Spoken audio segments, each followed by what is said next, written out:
মাহমুদুল হাসান আপনি লিখেছেন, আগে ধার্মিক ছিলেন না, হঠাৎ করে ধার্মিক হয়েছেন। এই শ্রেণীর অনেককে দেখা যায় আগে যতটা উদ্যমের সঙ্গে পেশাগত কাজ করেছেন, ধার্মিক হওয়ার পর ততটা উদ্যম ধরে রাখতে পারেন না। পেশাগত কাজে আগের মতো মনোযোগ দেন না। ধর্মের সঙ্গে কি বৈষয়িক কাজের কোনো বিরোধ আছে? নতুন দিনে ফেরা মানুষদের প্রতি হালাল ক্যারিয়ার সম্পর্কে আপনি কোন বার্তা দিবেন কিনা?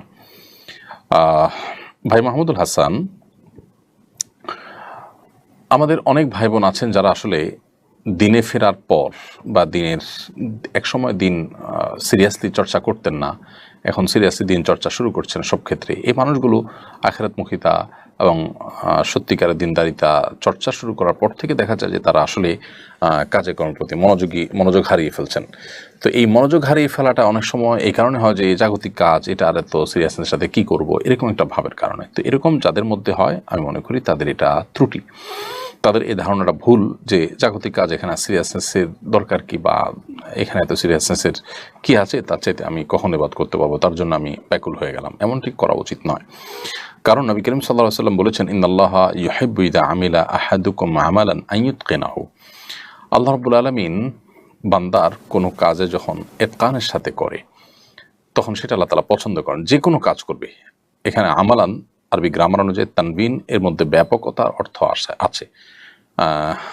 বান্দা যদি কোনো কাজ করে, কোনো কাজ সেটা দুনিয়াবি পরকালীন যে কোনো কাজ করে, সেটা যেন ইতকানের সাথে করে, এটা আল্লাহ তাআলা পছন্দ করেন।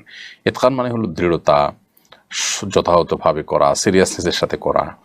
অতএব সেটি আমাদেরকে মাথায় রাখতে হবে। দ্বিতীয়ত হলো, অনেক সময় আমরা অন্যের প্রতিষ্ঠানে যখন, অন্যের মালিকানাধীন প্রতিষ্ঠানে যখন চাকরি করি, তখন আমাদের সিরিয়াসনেস কম থাকা মানে আমাদের দিনদারিতারও কম থাকার দলিলিটি। কারণ অন্যের হক আমি নষ্ট করছি, বা আমি হক আদায়ে কার্পণ্য করছি, গাফিলতি করছি, এটা করা উচিত নয়। এমনকি যদি অন্যের চাকরি নাও করেন, আপনি বাবার ব্যবসা দেখছেন বা পারিবারিক ব্যবসা দেখছেন, সেই ক্ষেত্রে আপনার সিরিয়াসনেস না থাকাটা, এটা সমাজের জন্য একটা বড় ধরনের বাজে বার্তা বহন করবে।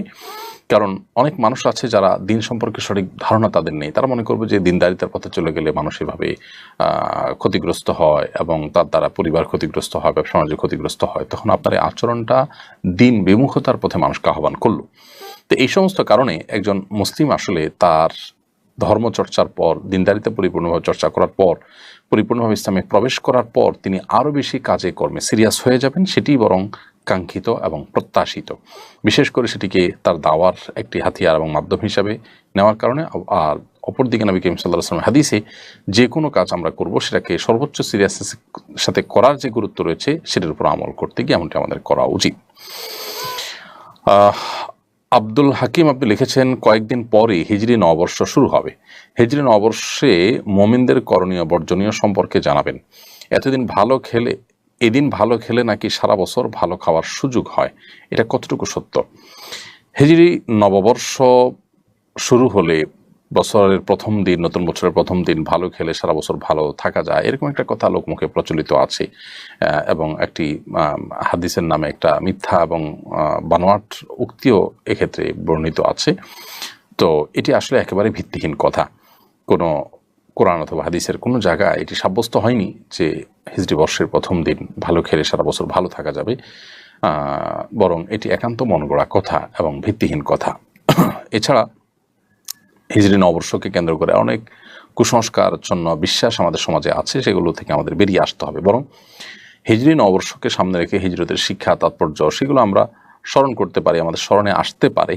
কিন্তু নববর্ষকে কেন্দ্র করে কোনো আনুষ্ঠানিকতা, কোনো ঘটা, উদযাপন, এগুলো সবগুলো অগ্নিপূজক এবং পেগান প্রকৃতি পূজারীদের যে নওরোজ বা আপনার নতুন বছরের প্রথম দিন উদযাপনের যে সংস্কৃতি ছিল, সেটি হাজার হাজার বছর ধরে চলে আসছে, এবং খ্রিস্টানরা সেটি তাদের মধ্যে ধারণ করেছে। একসময় খ্রিস্টানরা এটাকে তাদের ধর্মীয় দৃষ্টিকোণ থেকে অপরাধ মনে করতো, সেটা এখন তারা করছে।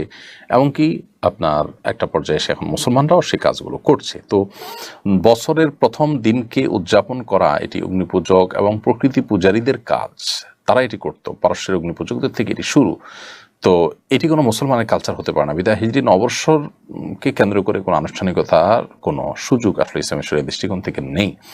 তবে হিজরত এর হিজরি সনের তাৎপর্য, হিজরি সনের শিক্ষা, হিজরি সন সংরক্ষণের গুরুত্ব, এই বিষয়গুলো আমাদের সারা বছর জুড়ে আলোচনা হতে পারে। হিজরি বর্ষের শুরুতে সেটা আমাদের মনে বেশি হতে পারে।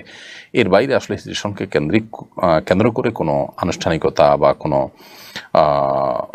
সংস্কৃতি অথবা কোনো বিশেষ ধারণা যেগুলো আপনার মানুষের মধ্যে প্রচলিত আছে, যেমন যে প্রথম দিন ভালো গেলে সারা বছর খাওয়া যাবে ইত্যাদি ইত্যাদি, এগুলো একেবারেই অমূলক এবং কোরআন হাদিস বিশ্লেষণ করলে আমরা দেখি যে এগুলো আসলে সঠিক কোনো কাজ নয়।